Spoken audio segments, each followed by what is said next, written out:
नमस्कार, मैं हूं संजय शर्मा। आप देख रहे हैं 4 PM न्यूज नेटवर्क। देश के जाने माने पत्रकार अभय दुबे जी, उनके साथ रोज शो करता हूं और बहुत बढ़िया बढ़िया मजा आता है मुझे उनके साथ रोज शो करने में। इस बार तो उन्होंने दावा कर दिया कि 80% योगी आदित्यनाथ का हटना तय है और 20% ही योगी आदित्यनाथ की कुर्सी बच पाएगी। उत्तर प्रदेश में भारतीय जनता पार्टी में जो जूतों में दाल बट रही है, उसका नतीजा यही है कि योगी आदित्यनाथ के खिलाफ पार्टी के अंदर एक बड़ा वर्ग तैयार हो रहा है। केशव मौर्य की उमंगे हिलोरे मार रही हैं। दिल्ली नेतृत्व योगी जी से हिसाब किताब बराबर करना चाहता है कि आखिर हारे तो हारे क्यों। तमाम सवाल मैंने पूछे हैं अभय जी से और उनका जवाब जानना चाहा है। देश में अलग अलग बातचीत हो रही है, अलग अलग मुद्दों की राजनीति हो रही है। बीजेपी के एक विधायक कहते हैं कि पढ़ाई लिखाई करके डिग्री लेके क्या करोगे, पिंचर की दुकान खोल लो। शंकराचार्य स्वामी अभिमुक्तेश्वरानंद जी वो कहते हैं कि केदारनाथ से 250 किलो सोना गायब है, भयंकर भ्रष्टाचार हुआ। बहुत रोचक बातचीत है। आपसे रिक्वेस्ट है कि पूरा सुनिएगा जरूर आज का इंटरव्यू, और सुनने से पहले चैनल को ज्वाइन और सब्सक्राइब कर लीजिएगा।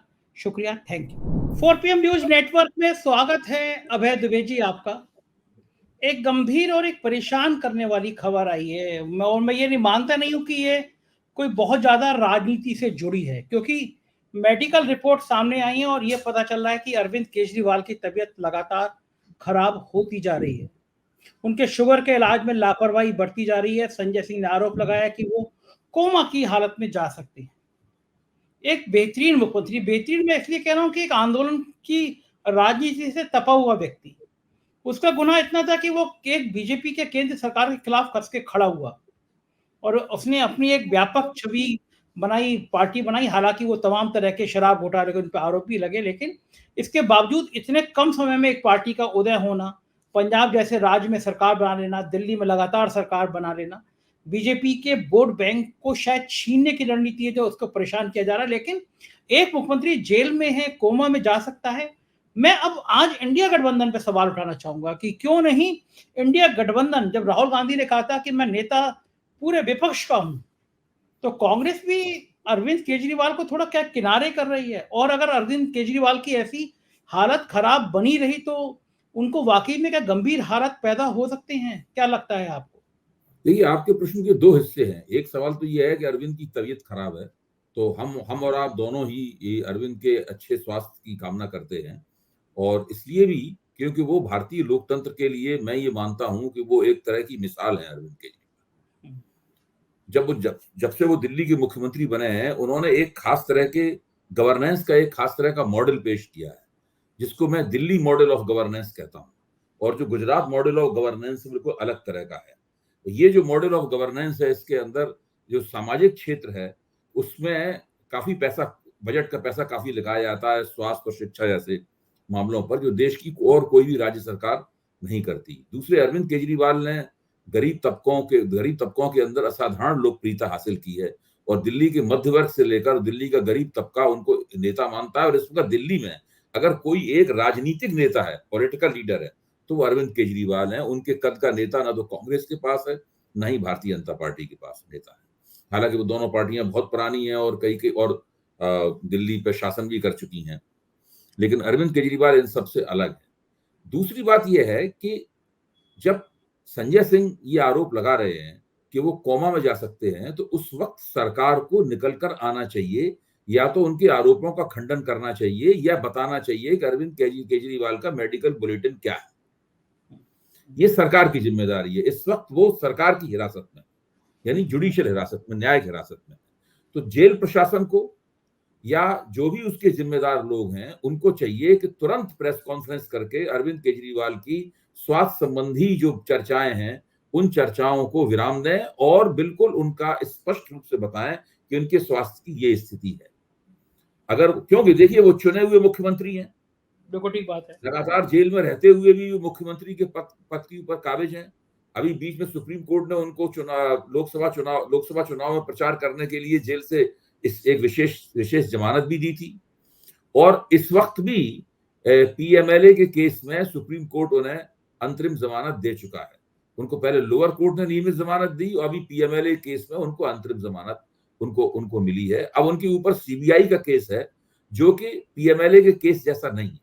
पीएमएलए केस में जो अभियुक्त होता है, उसकी जिम्मेदारी होती है कि वो अपने आप को निर्दोष घोषित करे, निर्दोष साबित करे, लेकिन सीबीआई के केस में सीबीआई की जिम्मेदारी है कि वो अरविंद केजरीवाल को दोषी साबित करें। तो इसमें जमानत पाना अरविंद केजरीवाल का अधिकार है, ये देर सवेर की बात है, उनको जमानत मिल जाएगी और वो जेल से बाहर आ जाएंगे। लेकिन इस बीच में उनके स्वास्थ्य की रक्षा करना ये जेल प्रशासन का और सरकार का कर्तव्य है। सरकार को चाहिए कि वो अपने इस कर्तव्य के ऊपर ध्यान दे। अगर अरविंद को कुछ ऊंच नीच हो गई तो इससे वो बदनामी होगी सरकार की, अंतरराष्ट्रीय स्तर पर बदनामी होगी सरकार की, और भारत में तो होगी वो अलग है ही। अब आइए आपके इंडिया गठबंधन की क्या राजनीति है। जहां तक मैं समझता हूं, इंडिया गठबंधन ने, खासतौर से कांग्रेस के प्रवक्ता ने इस मामले में बहुत ही स्पष्ट रुख पेश किया है। जब अरविंद केजरीवाल की सुप्रीम कोर्ट में अंतरिम जमानत मिली तो उस वक्त टीवी पे जो बहस हुई उसमें कांग्रेस की तरफ से सुरेंद्र राजपूत थे, और सुरेंद्र राजपूत से जब पूछा गया कि भाई आप ही ने तो पहली शिकायत की थी, ये आपका इस बारे में क्या कहना है, तो सुरेंद्र राजपूत ने बिल्कुल स्पष्ट रूप से कहा, बिल्कुल मतलब बिना किसी जिसे कहते बिना किसी उसके हिचक के, सुरेंद्र राजपूत ने कहा कि अरविंद केजरीवाल की जिस तरीके से गिरफ्तारी हुई, साथ में उन्होंने हेमंत सोरेन का भी नाम लिया, जिस तरह हेमंत सोरेन की 2 मुख्यमंत्रियों की गिरफ्तारी हुई, उसके बाद अरविंद केजरीवाल के खिलाफ 6 से 6-7 चार्जशीटें एक के बाद एक सप्लीमेंट्री चार्जशीटें दी गई। वो सीधा सीधा राजनीतिक नेताओं का और विपक्ष के दमन का उदाहरण है। मतलब उन्होंने कांग्रेस की तरफ से एक जरा भी कोई हिचक नहीं दिखाई। मैं ये मानता हूं कि कांग्रेस का केंद्रीय नेतृत्व, मैं दिल्ली के जो छुटभइये नेता है उनकी बात नहीं कर रहा हूं, वो तो अपने मन से बोलते हैं, कोई पार्टी की उन्हें संस्कृति हो ये भी कोई जरूरी नहीं, लेकिन कांग्रेस का जो केंद्रीय नेतृत्व है उसने अपने प्रवक्ताओं को और अपने नेताओं को पूरी तरीके से हिदायत दे रखी है इस सवाल पर वो अरविंद केजरीवाल और हेमंत सोरेन के साथ मजबूती के साथ खड़े हो। मुझे नहीं लगता कि इंडिया गठबंधन के अंदर इस सवाल को लेकर किसी भी किस्म का कोई भ्रम है या किसी भी किस्म के उनकी दो राय है। लेकिन लगता है कि आपको कि आम आदमी पार्टी इस घटनाक्रम से, इस तरह उनको परेशान करने से, आम आदमी पार्टी के नेताओं को जेल से डालने से क्या कमजोर होगी, या आम आदमी पार्टी कस के मुकाबला करेगी और सिंपैथी बढ़ेगी अरविंद केजरीवाल को लेकर? देखिए, ये तो एक तरह से देखा जाए, इसको अंग्रेजी में कहते हैं ब्लेसिंग इन डिस्गाइज। जब अरविंद केजरीवाल जेल से बाहर थे, मनीष सिसोदिया भी जेल से बाहर थे, तो यही दोनों आम आदमी पार्टी के सबसे बड़े नेता थे। नंबर 1 पर अरविंद केजरीवाल, नंबर 2 पर मनीष सिसोदिया। सरकार में भी यही स्थिति थी। तो दूसरी कतार का नेतृत्व था, उसकी वो चमक कर सामने नहीं आ पाता था। लगता था कि यही 2 नेता हैं, बाकी ठीक है, बाकी और लोग भी हैं, लेकिन वो काम कर रहे हैं, लेकिन वो उनके ऊपर कोई फोकस नहीं था, कोई रोशनी नहीं थी। जब दुर्भाग्य से इन दोनों नेताओं को जेल जाना पड़ा, उसके बाद आम आदमी पार्टी के जो दूसरी नेतृत्व की कतारें हैं, उनकी भूमिका खुली, और इस वक्त आम आदमी पार्टी में सौरभ भारद्वाज, आतिशी और दूसरे कई नेता हैं जो बहुत अच्छा काम कर रहे हैं, और पूरे संगठन को बिखरने से रोकने की तो बात छोड़ ही दीजिए, मेरे ख्याल से उन्होंने बाकायदा संगठन के अंदर काफी जोश भर रखा है। और जिस तरह से लेफ्टिनेंट गवर्नर के जरिए पूरी सरकार को अपने शिकंजे में टेक ओवर कर लेने की जो कोशिश हुई है, उस कोशिश के खिलाफ लगातार वो लोग संघर्ष कर रहे हैं। तो मुझे नहीं लगता कि आम आदमी पार्टी के पास में नेताओं का ऐसा टोटा है, या अरविंद केजरीवाल की गिरफ्तारी से या मनीष सिसोदिया की गिरफ्तारी से वो हतोत्साहित हो गए हैं और उनके ऊपर खराब असर पड़ेगा। लोकसभा का चुनाव गुजर चुका है, और विधानसभा चुनाव में मानता हूं अभी भी आम आदमी पार्टी कांग्रेस या भारतीय जनता पार्टी से काफी आगे है। बिल्कुल ठीक बात है। मैं छोटी-छोटी कुछ महत्वपूर्ण घटनाओं के बारे में भी आपका रुख जानना चाहूंगा। महाराष्ट्र में छगन भुजबल ने शरद पवार से मुलाकात करी और महाराष्ट्र की राजनीति में फिर गर्माहट पैदा होनी शुरू हो गई। आपको लगता है कि कुछ महीनों बाद विधानसभा के चुनाव होने हैं महाराष्ट्र में। महाराष्ट्र में शरद पवार फिर एक पावर सेंटर बन के उभरेंगे।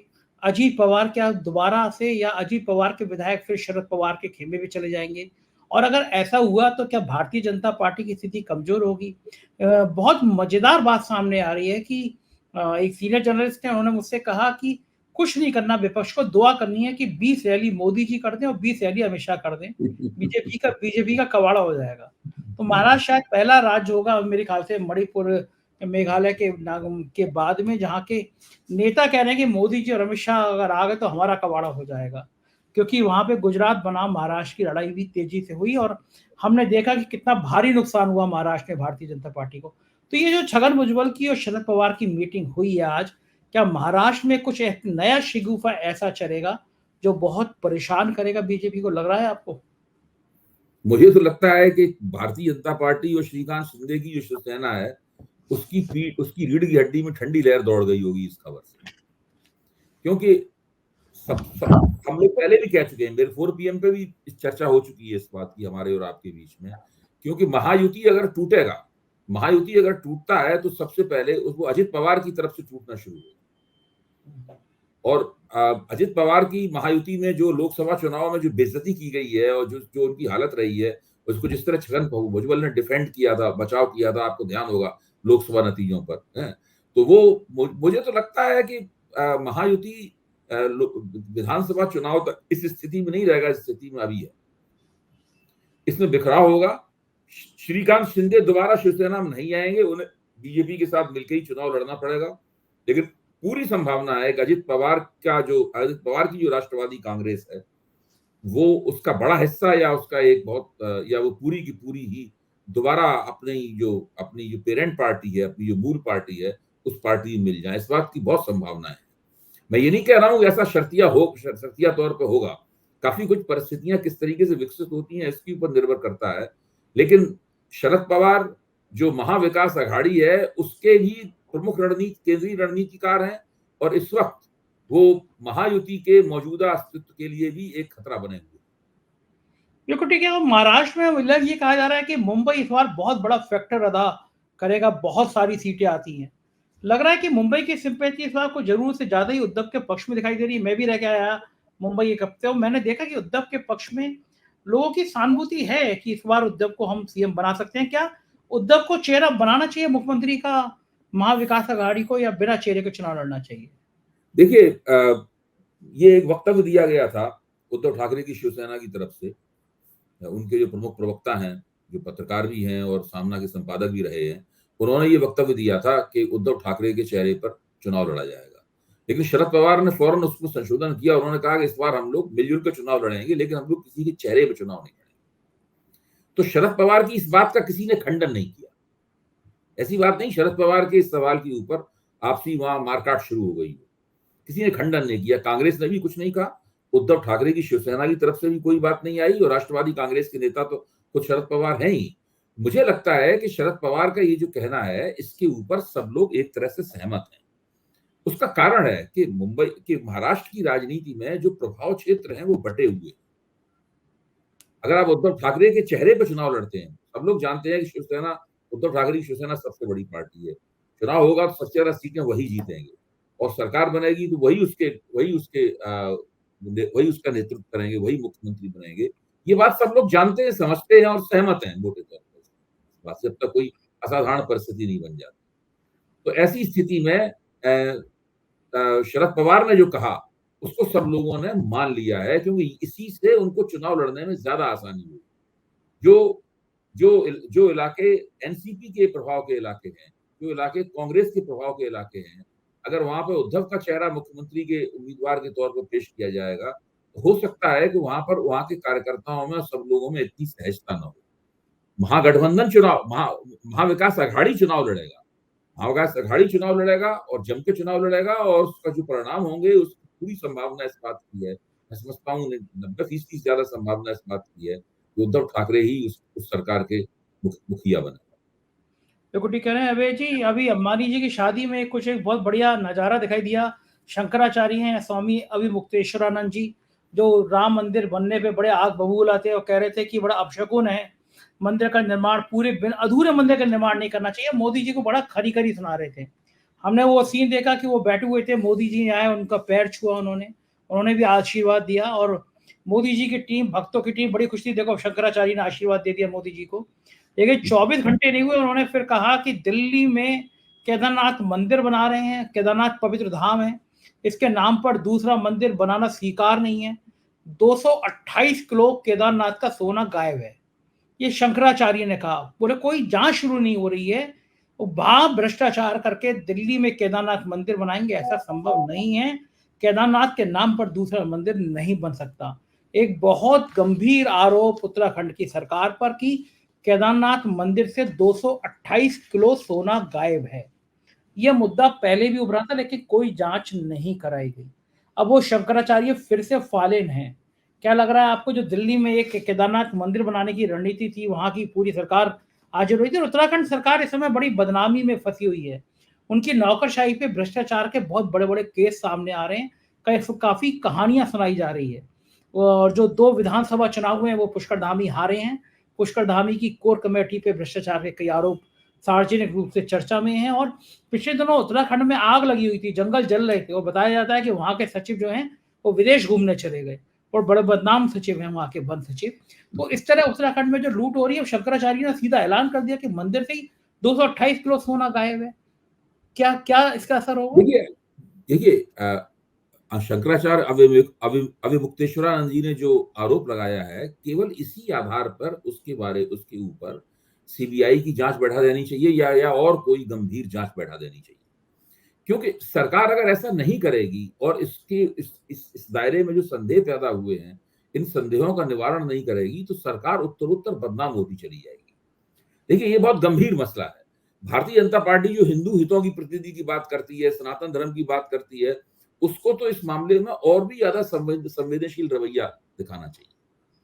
अगर कोई ऐसी कोई सरकार हो जो अपने आप को सेकुलर कहती हो, अगर वो उसके ऊपर कोई संवेदनशील रवैया न दिखाए तो बात समझ में आती है। लेकिन इस भाजपा की सरकार को तो ऐसा नहीं करना चाहिए। और उत्तराखंड में भारतीय जनता पार्टी का लंबे अरसे से राजनीतिक दबदबा है, और लोकसभा में भी दबदबा दिखा चुकी है, विधानसभा में भी दबदबा दिखा चुकी है, लेकिन उपचुनाव के नतीजे बताते हैं। और अभी आपने जो विवरण दिया कि वहां भ्रष्टाचार किस स्तर का भ्रष्टाचार हो रहा है और कितनी बदनामी हो रही है, और किस गवर्नेंस की हालत क्या है, अगर यही स्थिति बनी रही तो भारतीय जनता पार्टी, इस तरह उत्तर प्रदेश में उसने अपना दबदबा खो दिया है, उस तरह उत्तराखंड में भी अपना दबदबा खो देगी। बिल्कुल ठीक कह रहे हैं। और कोई मजेदार किस्से नेताओं के रोज एक सामने आते हैं। आज जो है गुना में बीजेपी विधायक है पन्नालाल शाह, उनका बड़ा बढ़िया बयान आया, सोशल मीडिया पे बड़ा चर्चा में है। वो कह रहे हैं कि कॉलेज की डिग्री से कोई होने देने वाला नहीं है। मोटरसाइकिल पंचर की दुकान खोलो, उससे कम से कम जीवन तो चलता रहेगा। तो विधायक जी, ये बीजेपी के नेता इतने बढ़िया-बढ़िया बयान क्यों देते रहते हैं? देखिए, भारतीय जनता पार्टी के नेताओं के पास करने के लिए राजनीतिक रूप से कुछ होता नहीं है। आपको ध्यान होगा कि रतन शारदा ने जब ऑर्गेनाइजर में अभी जो अपना लेख लिखा था, जो कि डॉक्टर मोहन भागवत के नागपुर के वक्तव्य के बाद वो लेख प्रकाशित हुआ था, उसमें क्या लिखा था रतन शारदा ने जो कई बातें लिखी थी, उसमें से एक बात ये भी थी कि भारतीय जनता पार्टी के तमाम कार्यकर्ताओं और नेताओं का काम सरकार की योजनाओं का प्रचार करना रह गया है। तो जब नेता और कार्यकर्ता केवल सरकार की योजनाओं का प्रचार करना रह गया है, और इसी के साथ साथ एक बात जो उन्होंने नहीं लिखी थी वो ये भी है कि इनका काम बड़े नेताओं के लिए भीड़ जुटाना रह गया है। जैसे मैं दिल्ली में किसी से पूछता हूँ, कोई भाजपा दिल्ली में चुनाव क्यों नहीं जीतती?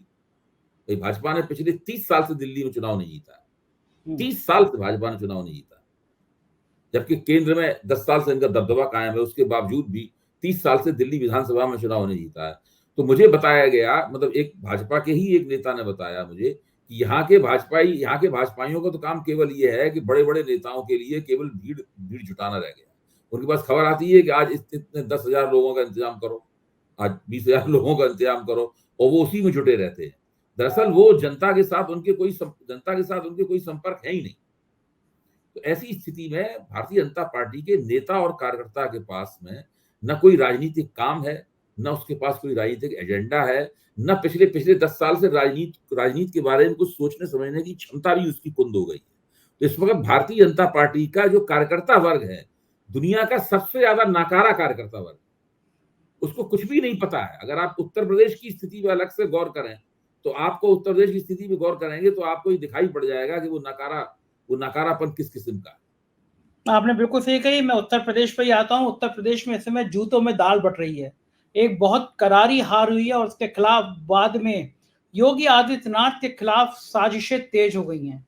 रोज कोई ना कोई योगी आदित्यनाथ के खिलाफ एक चिट्ठी जारी कर देता है, बयान जारी कर देता है। मोती सिंह ने कहा मैंने इतना भ्रष्टाचार नहीं देखा।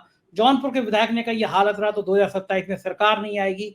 अनुप्रिया पटेल केंद्रीय मंत्री, मोदी की मंत्री, ने सीधा कह दिया कि आपके दलित और पिछड़े वर्ग के लोग जो हैं उनको नौकरियां नहीं मिल रही हैं। संजय निषाद ने आज ये कह दिया अगर बुलडोजर चलाओगे तो वोट कहां से आएगा, अफसर बेईमान, अफसर भ्रष्टाचार। गोरखपुर से एमएलसी आते हैं देवेंद्र प्रताप सिंह, उन्होंने शिक्षकों के डिजिटल हाजिरी का जिक्र करते हुए कहा कि भयंकर भ्रष्टाचार हुआ है, नौकरशाही बेकाबू है, रोज एक दो नेताओं के बयान जारी कराए जा रहे हैं। केशव मौर्य का बयान वायरल कराया जा रहा है कि संगठन से बड़ी सरकार नहीं होती। जिस चेतावनी भरे लहजे में केशव मौर्य ने कहा, और पलट के योगी आदित्यनाथ ने कहा कि लगता है हम ओवर कॉन्फिडेंस में आ गए थे। तो ओवर कॉन्फिडेंस में तो वो लोग आ गए थे जिन्होंने नारा दिया था अब की बार 400 पार। लेकिन क्या लगता है कि जो योगी आदित्यनाथ के खिलाफ जो साजिशें हो रही हैं, क्या इस बार योगी अपनी कुर्सी बचा पाएंगे या योगी जी की विदाई तय देखिए, है? योगी जी की तरफ से इसका मुकाबला करने की कोशिश भी की जा रही है। आपने जो विवरण दिया वो अभी टीवी चैनलों में इसकी चर्चा चल रही है। मैं अभी-अभी उस चर्चा से ही भाग लेके आ रहा हूँ। जिन वक्तव्यों का आपने ज़िक्र किया वो सारे वक्तव्य वहाँ दिखाई भी गए थे। योगी आदित्यनाथ की तरफ से इसका विरोध करने की कोशिश भी की जा रही है। लेकिन है क्या कि पार्टी का संगठन उनके हाथ में नहीं है। पार्टी के ऊपर भूपेंद्र चौधरी काबिज कर दिए गए, स्वतंत्र देव सिंह को हटा दिया गया। स्वतंत्र देव सिंह को वो रखना चाहते थे योगी जी। आजकल केवल स्वतंत्र देव सिंह ही योगी जी के साथ नजर आते हैं, बाकी और कोई नजर ही नहीं आता आपके। तो स्थिति ये है, पार्टी का संगठन उनके हाथ में नहीं है। वैसे भी वो भारतीय जनता पार्टी की जो सांगठनिक प्रक्रियाएं हैं, योगी जी खुद भी उसकी देन नहीं है। योगी जी उस तरह भाजपा के अंदर भीतर कभी भी एक नेता के तौर पर शुरुआत से लेकर आखिर तक कभी सक्रिय नहीं रहे। तो वो तो एक दूसरे उनकी शख्सियत दूसरे किस्म की है, इसके लिए उनको प्रधानमंत्री बनने का मौका मिला। एक आप जानते हैं कि अजीत भारती का एक ट्विटर हैंडल है, हाँ एक्स हाँ के हाँ। ऊपर उनका एक हैंडल है उनका। तो वो उनका, और वो आप जानते हैं कि वो दक्षिणपंथी जो एक उग्र राष्ट्रवादी विचार होता है उसकी नुमाइंदगी करते हैं। और राहुल गांधी के खिलाफ उन्होंने एक फेक न्यूज चलाई थी जिसका कर्नाटक में उनके खिलाफ मुकदमा दर्ज किया गया। जब वहां की पुलिस पकड़ने आई तो नोएडा की पुलिस उनकी रक्षा में खड़ी हो गई। बड़ी हो गई थी।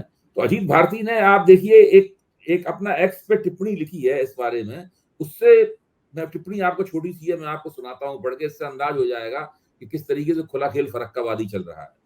यूपी से समाचार आ रहे हैं कि योगी के विरोध में विधायकों को उकसाया जा रहा है। यह कार्य उत्तर प्रदेश के किसी पूर्व ऑब्लिक वर्तमान उप मुख्यमंत्री द्वारा ऊपर से आ रहे निर्देशों के आधार पर हो रहा है, और ऊपर इन्वर्टेड कॉमा में। किसी तरह से चुनाव में हुई हार का पूरा भार योगी आदित्यनाथ पर डालने के उपक्रम चल रहे हैं। ऊपर के लोग राष्ट्रीय और क्षेत्रीय मीडिया का भी पूर्ण सदुपयोग कर रहे हैं, सदुपयोग इन्वर्टेड कॉमा में। आज के संदर्भ में देखा जाए तो भले ही पार्टी में नरेंद्र मोदी के उत्तराधिकार पर संशय हो, पर जनता ने यह पद 2019 से ही योगी को दे रखा है। आज ही राष्ट्रीय परिदृश्य में योगी की छवि को कोई क्षति नहीं पहुंची है। उत्तर प्रदेश की राजनीति और पार्टी की आंतरिक राजनीति चाहे जो भी हो, भाजपा के अगले नेता के रूप में जो स्वीकार्यता होगी वह अभी किसी नेता की नहीं है। हालांकि हर बड़े नेता का लक्ष्य प्रधानमंत्री पद होता है, पर प्रारंभ ही अंतिम चुनाव करता है। यदि चुनाव में 71 और 63 सीटों की जीत का श्रेय कोई लेता है तो 33 का श्रेय भी वहीं जाना चाहिए। प्रश्न यह है कि टिकट किसने बांटे थे, दागी लोगों को पार्टी में लाकर 6 महीने में टिकट क्यों दिया गया। हर नेता के उत्थान की राह में षड्यंत्र अपने ही लोग करते हैं। जो भी विधायकों को उकसा रहे हैं वो भूल जाएं कि योगी के चेहरे के बिना भाजपा 2027 में वापसी कर लेगी। योगी को यूपी से हटाने का प्रभाव आपको बिहार से लेकर कर्नाटक तक दिखेगा। अपने भविष्य की अंत्येष्टि हेतु लकड़ियां इकट्ठा करना बंद कीजिए, पूर्व वर्तमान उप मुख्यमंत्री जी। ये उन्होंने लिखा है। अब इससे अंदाजा लगा सकते हैं। अब देखिए, योगी जी ने जो कहा कि भाई अति आत्मविश्वास की वजह से हम हारे, तो जाहिर है कि उनका इशारा सीधे सीधे अमित शाह और नरेंद्र मोदी की तरफ। अब उनको मोदी जी का उत्तराधिकारी मानने वाले, प्रधानमंत्री पद का उम्मीदवार मानने वाले एक जो सज्जन है, उन सज्जन का पूरा हमने आपको समीक्षा या उनकी टिप्पणी आपको पढ़ के सुनाई। तो योगी जी की तरफ से भी कोशिशें की जा रही हैं, लेकिन मैं समझता हूं ये बहुत कमजोर किस्म की कोशिशें। उनके खिलाफ जो ताकतें खड़ी हो गई हैं, योगी जी के खिलाफ ताकतें खड़ी हो गई हैं, वो बहुत शक्तिशाली। और जब तक या तो नरेंद्र मोदी स्वयं हस्तक्षेप करके किसी तरीके से योगी जी को इन ताकतों के आक्रमण से बचाएं, और एक बार कहें, उनके कंधे में हाथ रख के तस्वीर खिंचाएं, जैसे पहले उन्होंने तस्वीर खिंचाई थी, और एक बार ये कहें कि भाई यही उत्तर प्रदेश के मुख्यमंत्री रहेंगे। वरना इस वक्त वो त्रिशंकु की तरह अधर में लटके हुए। उन्हें भी नहीं पता है, उनके समर्थकों को भी नहीं पता है कि उनको कब तक मुख्यमंत्री रखा जाएगा।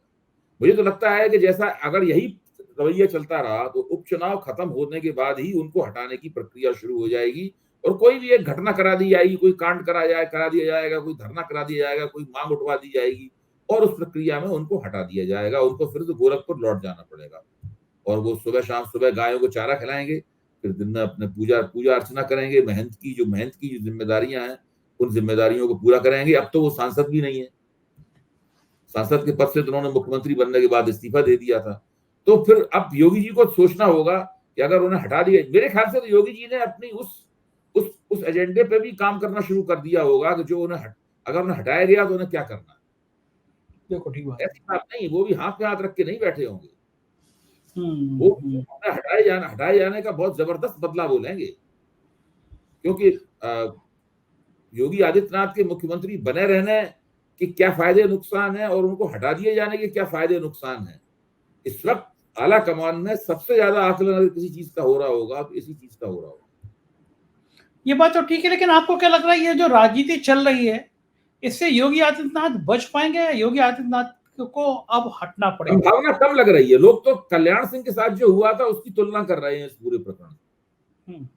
भाई कल्याण सिंह जब उत्तर प्रदेश में सीटें 57 से घटकर 57 या 52 से घटकर 28 रह गई तो 90 के दशक में, तो फिर कल्याण सिंह के खिलाफ यही सब होने लगा था। कल्याण सिंह ने वक्तव्य भी दिया था कि मेरी छवि खराब करने और मुझे पद से हटाने के लिए ये सब काम किया जा रहा है। तो अटल बिहारी वाजपेयी ने खुद ही चाहते थे उनको हटा दिया जाए, तो उनको हटा दिया गया और उसको हटाने से भारतीय जनता पार्टी को बहुत नुकसान हुआ था। तो आदित्यनाथ जी, क्योंकि लोधी बिरादरी पहली बार भारतीय जनता पार्टी का लोधी बिरादरी ने साथ छोड़ा था और उससे समाजवादी पार्टी को बहुत उछाल मिला था। इसी तरीके से जब योगी जी को हटाया जाएगा तो उससे भी समाजवादी पार्टी को ही लाभ होगा, बहुत लाभ होगा। देखिए इस वक्त अखिलेश के पास मुसलमान वोट जमकर है, यादव वोट हमेशा उनके पास रहता ही है जमकर, दलित वोट भी काफी कांग्रेस के साथ गठजोड़ में है, वो दलित वोट भी उनके साथ मजबूती से होगा। अगर एक किसी समुदाय का वोट जम के, अब इस बार लोधियों ने भी उनको वोट दिया है, पासियों ने भी वोट दिया है, और अवधेश पासी को जिस तरह वो लोकसभा का उपाध्यक्ष बनाने के लिए कोशिश कर रहे हैं, उनका नाम चलाया जा रहा है, इंडिया गठबंधन ने उनके नाम को स्वीकार कर लिया है, तो पासी वोट भी समाजवादी पार्टी के साथ जाने वाला है या इंडिया गठबंधन के साथ जाने वाला है।